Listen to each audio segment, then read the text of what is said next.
તો સમાન રીતે વિદ્યુત ભારિત અનંત સમતલ વડે કોઈ બિંદુએ વિદ્યુત ક્ષેત્ર શોધવું. સમાન રીતે વિદ્યુત ભારિત એક અનંત વિસ્તાર વાળું સમતલ લઈએ. ગઈકાલે આપણે શું કર્યું હતું? અનંત લંબાઈનો તાર લીધો હતો. આજે એક આપણે સમતલ શીટ, એક અવાહક શીટ લઈએ અને અનંત વિસ્તાર વાળી, અને એના કારણે એ વિદ્યુત ભારિત કરેલી સમાન રીતે, અને એના કારણે કોઈ બિંદુએ આપણે વિદ્યુત ક્ષેત્ર શોધવા માંગીએ છીએ ગોસના નિયમનો ઉપયોગ કરી. તો જો આકૃતિ જોઈ લો. આકૃતિમાં મેં એક અનંત વિસ્તારવાળી જે એક સમતલ શીટ છે એનો ભાગ બતાવ્યો છે. હકીકતમાં શીટનું સમતલ અનંત વિસ્તારવાળું છે, પણ મેં એનો એક ભાગ બતાવ્યો છે. આમ અવાહક શીટ છે, પણ આપણે એને કોઈ પણ પ્રકારે આ શીટને ધન ભારિત કરી છે. તમે એની પર વિદ્યુતભાર વિતરણ કરો ને તો એ વિદ્યુતભાર સમગ્ર શીટની અંદર સમાન રીતે વહેંચાઈ જાય. આપણે પાઠની શરૂઆતમાં શીખ્યા હતા. આ ધન ભારિત કરેલી શીટ છે. શીટ એટલે પૃષ્ઠ સમતલ, અને એની પૃષ્ઠ ઘનતા સિગ્મા થાય. મેં તમને વિદ્યુતભારનું 3 પ્રકારનું વિતરણ સમજાવ્યું હતું: રેખીય વિતરણ, પૃષ્ઠ વિતરણ અને કદ વિતરણ. ગયા લેક્ચરમાં આપણે અનંત લંબાઈનો શું લીધો હતો? તાર. તો એમાં આપણે રેખીય વિદ્યુતભાર ઘનતા લેમ્બડાને યાદ કરી હતી. આ એક સમતલ શીટ છે. સમતલ શીટ એટલે પૃષ્ઠ કહેવાય. એમાં પૃષ્ઠ ઘનતા આવે, અને બાજુમાં લખ્યું જ છે કે પૃષ્ઠ વિદ્યુતભાર ઘનતાનું સૂત્ર થાય સિગ્મા બરાબર ક્યુ ભાગ્યા એ. ક્યુ એટલે ઘેરાયેલો વિદ્યુતભાર, અને એ એટલે એકમ આડછેદનું ક્ષેત્રફળ. એ વ્યાખ્યા આવી હતી કે ભાઈ વિદ્યુત ભારિત જે સમતલ હોય, વિદ્યુત ભારિત પૃષ્ઠ હોય, એના આડછેદના એકમ ક્ષેત્રફળ દીઠ પથરાયેલો વિદ્યુતભાર. એટલે આપણે અહીંયા પૃષ્ઠ વિદ્યુતભાર ઘનતા યાદ કરવી પડે. અચ્છા, ધન વિદ્યુત ભારિત શીટ છે એટલે પૃષ્ઠ ઘનતા જે ખરી, પૃષ્ઠ વિદ્યુત ઘનતા એ કેવી થવાની? ધન થવાની. બરાબર. આવી એક આપણે અવાહક શીટ લીધી, ધન વિદ્યુત ભારિત કરેલી. હવે આપણે શું કરવા માંગીએ છીએ? તો અહીંયા એનાથી એક આર જેટલા અંતરે એક બિંદુ પી પસંદ કર્યું છે મેં. હકીકતમાં શીટના સમતલની સરખામણીમાં, શીટની સાઈઝની સરખામણીમાં, એના પરિમાણની સરખામણીમાં જે અંતર છે ને આર, એ ખૂબ જ ઓછું છે. એટલે બિંદુ જે કહી શકાય ને, એ શીટનો વિસ્તાર છે, એની સાઈઝ છે, એની કમ્પેરિઝનમાં બિંદુનું જે અંતર આર ખરું એ અવગણી શકાય તેટલું ઓછું છે. એટલે આપણે બિંદુની કમ્પેરિઝનમાં, અંતરની કમ્પેરિઝનમાં આપણે શીટનું સમતલ અનંત વિસ્તાર વાળું ગણી શકીએ. અનંત વિસ્તાર વાળાનો શીટનો મતલબ આપણે આ સંદર્ભમાં કરી શકાય. હવે મેં અહીંયા શું કર્યું છે? એક આર અંતરે એક બિંદુ પી લીધું, અને એવું જ એક બિંદુ શીટની પેલી બાજુ, સમતલ શીટ, સમતલ પૃષ્ઠની પેલી બાજુ એક બિંદુ ક્યુ લીધું. બંને બિંદુ એક સરખા અંતરે છે. આ પી અથવા ક્યુ બિંદુ પાસે આપણે વિદ્યુત ક્ષેત્ર પ્રસ્થાપિત કરવા માંગીએ છીએ. હવે જરા ધ્યાનથી જોજો. શીટ ધન ભારિત છે, એની પર વિતરણ થયેલો વિદ્યુતભાર ધન છે, અને આપણે ભણી ગયા કે ધન વિદ્યુતભારની ક્ષેત્ર રેખાઓ અથવા ધન વિદ્યુતભારનું ક્ષેત્ર એ લંબ દિશામાં, ત્રિજ્યાવર્તી દિશામાં લંબ એ બહારની તરફ હોય. તો આ જેટલા ધન વિદ્યુતભાર છે એમાંથી જો આપણે વિદ્યુત ક્ષેત્રના સદિશો દોરીએ ને ભાઈ, તો એ બધા વિદ્યુત ક્ષેત્રના સદિશો ખરા ને, એ બધા એ શીટને લંબ બહારની તરફ આવે. તો મેં અહીંયા શું કર્યું છે? એક બિંદુ પી લીધું. તો બિંદુ પી પાસે આપણે જો વિદ્યુત ક્ષેત્ર શોધવું હોય તો એ વિદ્યુત ક્ષેત્રનો સદિશ ઈ એ શીટને લંબ બહારની તરફ લઈ શકાય. એ જ પ્રમાણે જે ડાબી બાજુ, શીટની પેલી બાજુ જે બિંદુ ક્યુ લીધું, એમાં પણ વિદ્યુત ક્ષેત્રનો સદિશ ઈ એ લંબ દિશામાં બહારની તરફ લઈ શકાય. હવે શીટમાં, હવે આપણે આકૃતિમાં એક સમતલ શીટ દર્શાવી, તેની પર ધન વિદ્યુતભાર સતત પથરાયેલો છે. આ સમતલ શીટને લંબ આપણે નાના આર અંતરે એક બિંદુ પી પાસે વિદ્યુત ક્ષેત્ર શોધવું છે. આ બિંદુ પી આપણે આપણી અનુકૂળતાએ પસંદ કર્યું. જો તમે આ સમતલ શીટથી આર જેટલા અંતરે આ બાજુ, જમણી બાજુ અથવા ડાબી બાજુ ગમે એટલા બિંદુઓ લો, દરેક બિંદુ પાસે આપણને વિદ્યુત ક્ષેત્ર સમાન જ મળે. આ બધા બિંદુ સમતુલ્ય કહેવાય. આપણને બધા બિંદુઓ આગળ ક્ષેત્ર સમાન મળે. બીજું, વિદ્યુતભારનું વિતરણ સતત છે, એટલે આપણને વિદ્યુત ક્ષેત્ર સમાન મળશે, ક્ષેત્ર રેખાઓ પણ સમાન જ મળે. તો આપણે આર અંતરે એક બિંદુ પી પાસે વિદ્યુત ક્ષેત્ર શોધવું છે. વિદ્યુત ક્ષેત્ર અહીં સમતલથી બિંદુ પી નું અંતર આર એ શીટના પરિમાણ એટલે શીટની સાઈઝની સરખામણીમાં ઘણું ઓછું હોવાથી આપણે આ સમતલ શીટને અનંત વિસ્તાર વાળી લઈ શકાય. અનંત વિસ્તાર વાળી શીટ ઉપર ધન વિદ્યુત ભાર હોવાથી વિદ્યુત ક્ષેત્રની દિશા આકૃતિમાં દર્શાવી છે. બંને બાજુ શીટને લંબ બહારની તરફ હોય. કોઈ વિદ્યાર્થી આ બાજુ બિંદુ લે, કોઈ વિદ્યાર્થી પેલી બાજુ લે, તો બંને બાજુ વિદ્યુત ક્ષેત્રની દિશા તમે આકૃતિમાં જોઈ શકો છો. એ શીટને લંબ, શીટ ઉપર ચાર્જ કયો? ધન વિદ્યુતભાર. અને આપણે ભણી ગયા પ્રકરણની શરૂઆતમાં કે ધન વિદ્યુતભાર હોય, ધન વિદ્યુતભારનું વિદ્યુત ક્ષેત્ર એ વિદ્યુતભારને લંબ ત્રિજ્યાવર્તી દિશામાં હંમેશા બહારની તરફ હોય. એટલે વિદ્યુત ક્ષેત્રનો સદિશ ઈ એ બંને બાજુ તમે જોઈ શકો છો બહારની તરફ આપણે ઈ દર્શાયો છે. ઓકે, આગળ. હવે સીટ ઉપર ધન વિદ્યુત ભાર હોવાથી વિદ્યુત ક્ષેત્રની દિશા બંને બાજુ સીટને લંબ બહારની તરફ હોય છે. ગૌસના નિયમનો ઉપયોગ કરવો હોય તો સૌથી પહેલા આપણે એક ગાઉસિયન પૃષ્ઠ લેવું પડે, બંધ પૃષ્ઠ લેવું પડે. મેં તમને ગાઉસના નિયમની લાક્ષણિકતા સમજાવી હતી. ગાઉસનો નિયમ જે ખરો એ ગાઉસનો નિયમનો ઉપયોગ કરવા માટે હંમેશા આપણે ગાઉસિયન પૃષ્ઠ લેવું પડે, બંધ જ પૃષ્ઠ હોય. તો અહીંયા આપણે શું કરી શકીશું? તો આપણે ગૌસના નિયમનો ઉપયોગ કરવો છે, તો આપણે બંને બાજુ એક ગાઉસિયન પૃષ્ઠ વિચારીએ. હવે તમે આકૃતિમાં જુઓ મેં ગાઉસિયન પૃષ્ઠ કેવી રીતે લીધું. અહીંયા મેં આર અંતરે અને પેલી બાજુ પણ આર અંતરે એક નળાકારીય ગાઉસિયન પૃષ્ઠ વિચાર્યું. એવી કલ્પના કરો કે તમારી પાસે એક ફૂલ સ્કેપ કાગળ હોય, બરાબર, સમતલીય કાગળ, અને તમે એ કાગળમાંથી કોઈ નળાકાર પાસ કરી દો, નળાકાર પસાર કરો તો એનો આકાર કંઈક આવો બને. હવે આ એકચ્યુઅલમાં આ કઈ આકૃતિ એવી નથી, આ આપણે એક નળાકારીય ગાઉસિયન પૃષ્ઠ લીધું, બરાબર. બંને બાજુ, આ બાજુ પણ પીનું અંતરાર, પેલી બાજુ પણ પીનું અંતરાર. એટલે આ ગાઉસિયન પૃષ્ઠ જે આપણે નળાકાર લીધું એની કુલ લંબાઈ કેટલી થાય? R R plus equal to 2r. Okay. હવે તમને થાય પ્રશ્ન, સાહેબ નળાકારીય ગાઉસિયન પૃષ્ઠ કેમ હશે? હું તમને સમજાવું. માની લો આપણે વિદ્યુત ભારો સમગ્ર સીટ ઉપર પથરાયેલા છે. આપણે સીટના કેન્દ્રમાં થોડાક વિદ્યુત ભારો ધ્યાનમાં લઈએ અને ધારો કે માની લો 3 વિદ્યુત ભાર ધ્યાનમાં લો, તો 3 વિદ્યુત ભારના તમે વિદ્યુત ક્ષેત્રના સદિશો દોરશો તો 3 સદિશો આ બાજુ આવશે, 3 સદિશો પેલી બાજુ. આ 3 સદિશો જે તમે દોરશો એ બધા એકબીજાને શું હશે? સમાન અને સમાન અંતરે આવેલા હશે. તો તમે એમાંથી કોઈ ગાઉસિયન પૃષ્ઠ દોરો તો એનો આકાર નળાકારીય ગાઉસિયન પૃષ્ઠ જેવો જ બને. એટલે કહેવાનો મતલબ આપણે 2r લંબાઈનું નળાકારીય ગાઉસિયન પૃષ્ઠ વિચાર્યું, નળાકાર વક્ર પૃષ્ઠ. ઓકે. અને આપણને એવું લાગે આ પૃષ્ઠ એ સીટના સમતલમાંથી પાછું પસાર થાય છે. એટલે કુલ આમ જોવા જઈએ તો કોઈ પણ નળાકાર હોય એ નળાકારને 3 સપાટી હોય. કઈ 3 સપાટી? 2 આડછેદ. આડછેદ એટલે છેડા, છેડાનો આકાર કેવો? વર્તુળાકાર. અને જેનું પૃષ્ઠ કહેવાય એક વક્ર સપાટી અને 2 વર્તુળાકાર સપાટી. તમે જોઈ શકો છો અહીંયા વર્તુળાકાર સપાટી 3 છે. એક સપાટી એક છેડા પાસે, એક સપાટી 2 બીજા છેડા પાસે, અને આ નળાકારીય ગાઉસિયન પૃષ્ઠ જે સીટના સમતલમાંથી પસાર થાય છે ત્યાં પણ તમને વર્તુળાકાર સપાટી જોવા મળે છે. આ બધી વર્તુળાકાર સપાટીના આડછેદ સમાન છે. એના ક્ષેત્રફળને મેં કેપિટલ A વડે આકૃતિમાં દર્શાવ્યું છે. બધી વક્ર વર્તુળાકાર સપાટીના આડછેદ સમાન, એટલે એના ક્ષેત્રફળને હું શું લઈશ? કેપિટલ A વડે દર્શાવીશ. ચલો આગળ. જેના બંને વર્તુળાકાર આડછેદ, આપણે જે ગૌસિયન પૃષ્ઠ વિચાર્યું નળાકારીય, એના બંને વર્તુળાકાર છેડા હોય ને, છેડા એ બંને વર્તુળાકાર આડછેદ કે કોઈ પણ નળાકાર હોય એના છેડાનો આકાર કેવો? વર્તુળાકાર. 2 વર્તુળાકાર સપાટી અને એની જે પૃષ્ઠ કહેવાય કેવી હોય? તો વક્ર સપાટી. જેના બંને વર્તુળાકાર આડછેદ હોય ત્યાં આપણે બિંદુ એક બાજુ P લીધું ને એક બાજુ Q લીધું. બંને આડછેદનું ક્ષેત્રફળ કેપિટલ E જેટલું સમાન છે. આ પૃષ્ઠ એ સમતલ સીટ જે લીધી એ સીટના સમતલમાંથી પસાર થતું હોવાથી જે ભાગમાંથી પસાર થાય એ ભાગ પણ વર્તુળાકાર છે, એનું પણ ક્ષેત્રફળ એ જેટલું સમાન. ટૂંકમાં 3 વર્તુળાકાર આડછેદના ક્ષેત્રફળ એ જેટલા સમાન છે.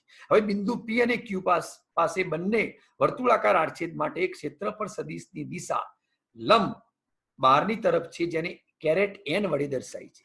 મેં ગયા લેક્ચરમાં વાત કરી હતી, એની અગાઉ પણ વાત કરી હતી. ક્ષેત્રફળ એક સદિશ રાશિ છે. કોઈ પણ સપાટીનો ક્ષેત્રફળ સદિશ એ સપાટીને લંબ હંમેશા બહારની તરફ હોય. તમે આકૃતિમાં જોઈ શકો છો. સપાટી 1 હોય કે સપાટી 2 હોય, બંનેના ક્ષેત્રફળ સદિશો જે તે સપાટીને લંબ બહારની તરફ છે. મેં એની દિશા n કેરેટ n વડે દર્શાવી. આ જે કેરેટ n છે ને એ ક્ષેત્રફળ સદિશની દિશા છે. આ જે વર્તુળાકાર સપાટી જે આપણે લીધી એનું ક્ષેત્રફળ કયું? A. પણ ક્ષેત્રફળ સદિશ રાશિ અને એની દિશા દર્શાવવા માટે મેં n કેરેટ મૂક્યો. જમણી બાજુ n કેરેટ બહારની તરફ, ડાબી બાજુ પણ n કેરેટ બહારની તરફ. આ n કેરેટ છે એ બંને આડછેદ વર્તુળાકાર આડછેદના ક્ષેત્રફળ દર્શાવતો સદિશની દિશા દર્શાવે છે. ક્ષેત્રફળ સદિશ રાશિ છે એટલે એની દિશા દર્શાવવા માટે મેં અહીંયા n કેરેટ પસંદ કર્યો છે. ઓકે, ચલો આગળ. હવે આપણે શું કરીએ? સપાટી 1 માટે સૌથી પહેલા સપાટી 1 નો વિચાર કરીએ. તો સપાટી 1 માટે વિદ્યુત ક્ષેત્ર સદિશ E અને એનો ક્ષેત્રફળ સદિશ, ધારો કે હું એને ds વડે દર્શાવું તો સદિશ ds ની દિશા એકબીજાને સમાંતર અથવા એક દિશામાં. કઈ રીતે? જો આકૃતિમાં ચલો, મેં સમગ્ર ગાઉસિયન સપાટીના ગાઉસિયન પૃષ્ઠના ત્રણ પ્રકાર સપાટીના ત્રણ પ્રકાર પાડ્યા. સપાટી 1, સપાટી 2, સપાટી 1 અને 2 આડછેદ, અને સપાટી 3 એનું વક્ર પૃષ્ઠ.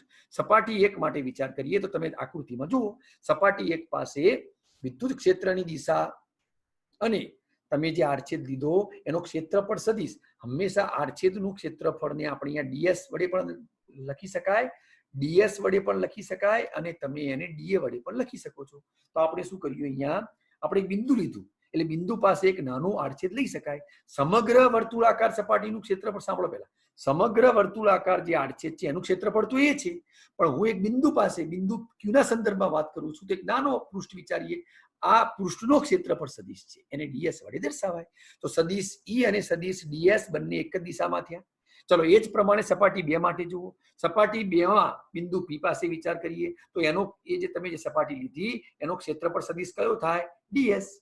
અને વિદ્યુત ક્ષેત્ર કયો, સદિશી, એ બંને પણ કેવા છે, એક જ દિશામાં. તો સપાટી 1 અને સપાટી 2 માટે આપણે સૌથી પહેલા ગાઉસના નિયમનો ઉપયોગ કરીએ તો સપાટી 1 માટે વિદ્યુત ક્ષેત્ર સદિશ ઈ અને ક્ષેત્રફળ સદિશ ડીએસ ની દિશા એકબીજાને સમાંતર અથવા બંને એક જ દિશામાં છે. સપાટી 2 માં પણ સદિશ ઈ અને સદિશ ડીએસ બંને એક જ દિશામાં. ટૂંકમાં આપણે જે નળાકારીય ગાઉસિયન પૃષ્ઠ વિચાર્યું, જે નળાકાર વિચાર્યો, એના બંને છેડા વર્તુળાકાર છે. એ વર્તુળાકાર જે આડછેદ ખરા એ બંને સપાટી પાસે વિદ્યુત ક્ષેત્ર સદિશ ઈ અને ક્ષેત્રફળ સદિશ ડીએસ બંને એક જ દિશામાં છે. સપાટી 3 માટે, ચલો સપાટી 3 નો વિચાર કરીએ તો એના માટે ફરી વાર આકૃતિ જોઈએ. તો સપાટી 3 માં જુઓ, મેં એક નાનું પૃષ્ઠ લીધું, નાનો પૃષ્ઠ. સપાટી 3 એટલે સમજાવો, તમારી પાસે કોઈ નળાકાર પાઇપનો ટુકડો હોય, તમે કલ્પના કરો એક નળાકાર પાઇપનો ટુકડો આપણી પાસે છે, તો એના બે છેડાનો આકાર કેવો, વર્તુળાકાર, અને જે પાઇપની ફરતે જે પૃષ્ઠ કહેવાય એ વક્ર પૃષ્ઠ કહેવાય. આ કયા પૃષ્ઠની વાત કરું, કઈ સપાટીની વાત કરું છું, નળાકારની વક્ર સપાટી. આડછેદ વર્તુળાકાર અને સપાટી કેવી હોય, એનું પૃષ્ઠ કેવું હોય, વર્તુળાકાર. તો વર્તુળાકાર જે વક્ર સપાટી, જે વક્ર પૃષ્ઠ, તે નાનો એક મેં કાંટો કર્યો છે, નાનો પૃષ્ઠ લીધું, એનો ક્ષેત્રફળ સદિશ પણ લંબ ભાગની તરફ હોય, એને પણ એન કેરેટ વડે દર્શાવ્યું છે. તો ત્યાં પરિસ્થિતિ કેવી હોય, તો વિદ્યુત ક્ષેત્ર તો તમને ખબર જ છે, એક્સ દિશામાં જમણી બાજુ બહારની તરફ છે. ત્યાં તમે જોઈ શકો છો ક્ષેત્રફળ સદિશ અને વિદ્યુત ક્ષેત્ર સદિશ વચ્ચે થીટા કેટલો બને છે, 90.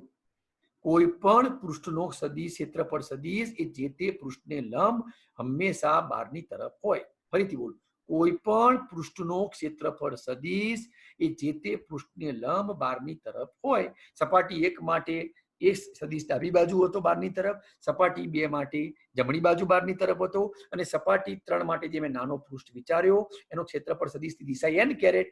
અહીંયા એન કેરેટ અને અહીંયા તમે મિત્રો કહો ઈ કેમ, તો અહીંયા ઈ જે ખરો એ ધન વિદ્યુત ભાર દ્વારા ઉદ્ભવતું શું છે, વિદ્યુત ક્ષેત્ર. અને વિદ્યુત ક્ષેત્રની દિશા કઈ હોય, એક્સ દિશામાં, એક્સ અક્ષ ઉપર, એને બહારની તરફ. એટલે ઈ અને એન વચ્ચેનો ખૂણો કેટલો બને, 90 π/2.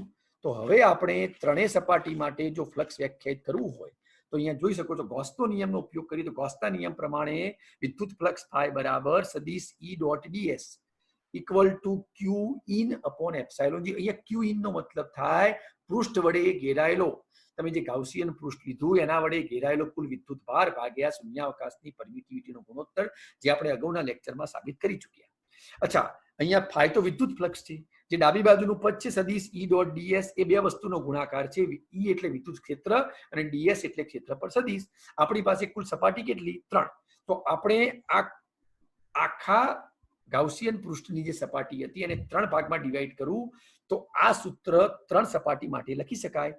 સંકલન 1 નો મતલબ પહેલી સપાટી માટે ઈ ડીએસ cos 0 વત્તા બીજી સપાટી માટે સંકલન ઈ ડીએસ cos 0 વત્તા ત્રીજી સપાટી માટે ઈ ડીએસ cos 90. તમે કહો સાહેબ કેવી રીતે લાયા, સમજો. સપાટી 1 મતલબ જે નળાકારીય ગાઉસિયન પૃષ્ઠ આપણે લીધું એની ડાબી બાજુએ જે બિંદુ ક્યુ હતું ને એ ડાબા છેડાનો વર્તુળાકાર આડછેદ, અને એમાં ઈ અને ડીએસ બંને કેવા હતા, એક જ દિશામાં. એ ડોટ બી નો ગુણાકાર વ્યાખ્યાયિત કરો સદિશ એ ડોટ બી એટલે શું, એ બી cos થીટા, થીટા 0, કેમ બંને એક જ દિશામાં, એટલે ઈ ડીએસ cos 0 થયો. અચ્છા, હવે 2 એટલે સમજાઈ દો.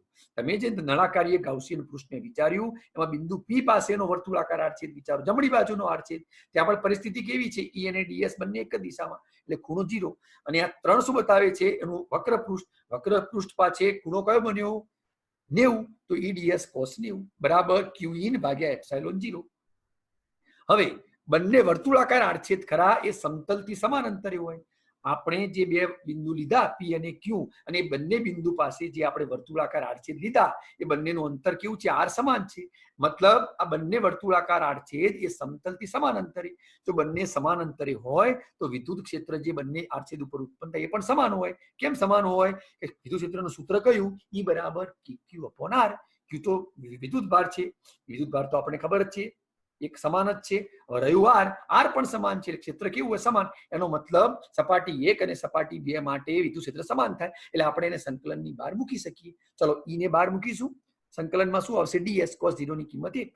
એ જ પ્રમાણે સપાટી 2 માટે લખવું હોય તો E બાર સંકલન સપાટી 2 માટે ds cos 0 એટલે 1 અને જે ત્રીજી સપાટી માટે cos 90 ની કિંમત 0 થાય એટલે એ પદ શૂન્ય થઈ ગયું એટલે મેં લખ્યું નથી. ઓકે, કૌંસમાં કારણ બતાવ્યું છે cos 0 ની કિંમત 1 અને cos 90 ની કિંમત 0. જો મિત્રો અહીંયા આપણે ગાઉસના નિયમનો ઉપયોગ કરવો હોય તો ગાઉસના નિયમનું સૂત્ર વાપરવું પડે જે અગાઉના લેક્ચરમાં આપણે સાબિત કરી ચૂક્યા છીએ.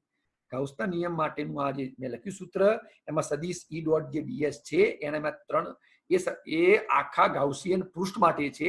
મેં ગાઉસિયન પૃષ્ઠના 3 ભાગ પાડ્યા. ઓકે, ચલો આગળ. હવે પહેલી સપાટીમાં સંકલન ds નો મતલબ સમજાવું. જે પહેલી સપાટી હતી ડાબી બાજુનો આડછેદ વર્તુળાકાર આ ds એટલે એક નાનો પૃષ્ઠ અને એ પૃષ્ઠનું સમગ્ર વર્તુળાકાર સપાટી ઉપર સંકલન કરીએ મતલબ એવો થાય કે તમે આવા દરેક બિંદુ માટે આવા બધા સૂક્ષ્મ આડછેદ લો, સૂક્ષ્મ પૃષ્ઠ લો અને સમગ્ર વર્તુળાકાર સપાટી માટે આવા બધા પૃષ્ઠ જે નાના નાના પૃષ્ઠ લીધા એ બધાનો સમગ્ર સપાટી પર સંકલન કરીએ તો સમગ્ર પૃષ્ઠનું ક્ષેત્રફળ બની જાય અને એ પૃષ્ઠનો આકાર કેવો છે? વર્તુળાકાર. એટલે સપાટી 1માં જે સપાટી 1નો જે આડછેદ હતો એનું ક્ષેત્રફળ એ થાય.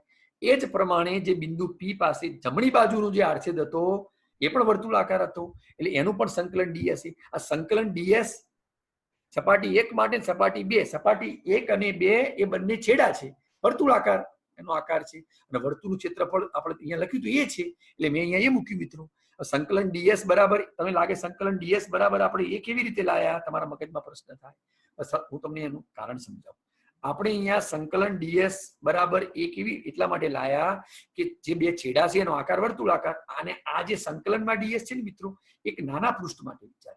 સંકલનનો મતલબ શું થાય? તમે આવા બધા નાના પૃષ્ઠ લો અને સમગ્ર વર્તુળાકાર આડછેદ ઉપર આવા બધા પૃષ્ઠખંડોનું